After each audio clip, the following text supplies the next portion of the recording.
कथेचा श्रवणानंद आपण घेतलेला आहे, पण आता मात्र अनुभूतीच्या दिशेने आपण पुढे जाणार आहोत, कारण आपला अत्यंत आवडता असा विषय सत्र अर्थातच आध्यात्मिक शंका समाधान.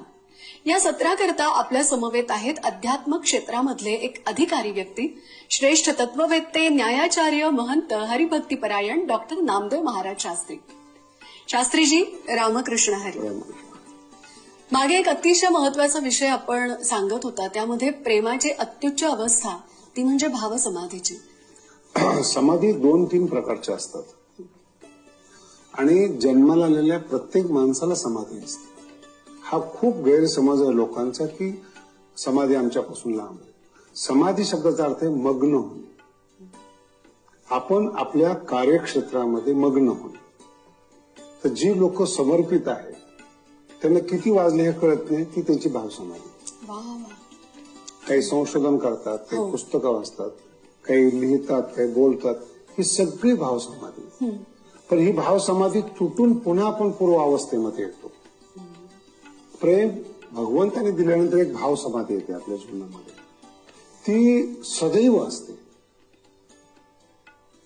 देहाचा विसर पाडी मज असं तुकोबरायांची प्रार्थना आहे.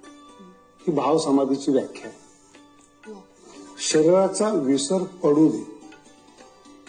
संसारामध्ये जेवढी भांडणं आहेत, देहाचा आठव असल्यामुळं, संपत्ती, वाटाघाटी, सत्ता, राजकारण, देहाच्या आठवामुळे येणारे दोष आहेत.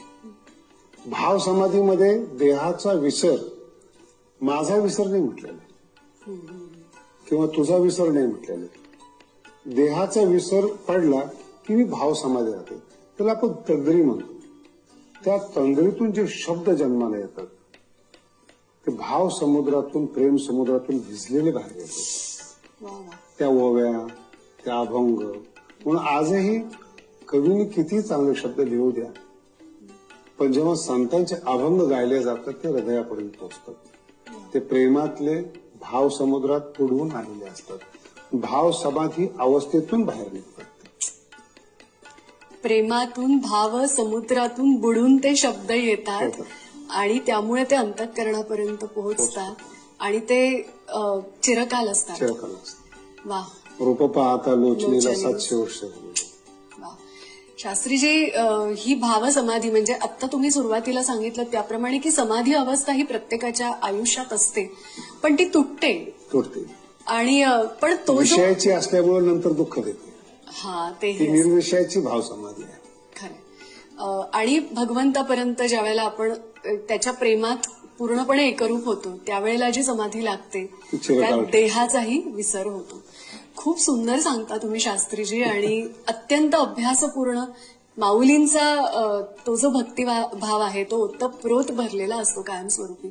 पण एक मला असं वाटतं की तुम्ही ज्या वेळेला गुरुबंधू एकमेकांना भेटता त्यावेळेला त्या भेटीनंतरच्या चर्चा, वार्ता किंवा तो भाव नेमका काय असतो? जे आमची मित्रमंडळी असतात. हो, म्हणजे कारण ते सगळेच गुरुतुल्य असणार. कारण मी गुरुबंधुतुल्य अगदी. म्हणजे सगळे मध्यंतरी मी एका व्यक्तीला भेटले होते, ते पद्मश्री होते. त्यांचे सगळे मित्र सुद्धा पद्मविभूषण, पद्मश्री असेच होते. तसंच आपल्याही बाबतीत आहे. आमच्यामध्ये असं आहे की आमचे मित्र सगळेच आहेत, पण त्या मित्राचा कसा अधिकार आहे. जर आम्ही दोघेही एका अधिकाराचे असो तर मात्र एकमेकाची चेष्टा करतो. हो, काय सांगताय?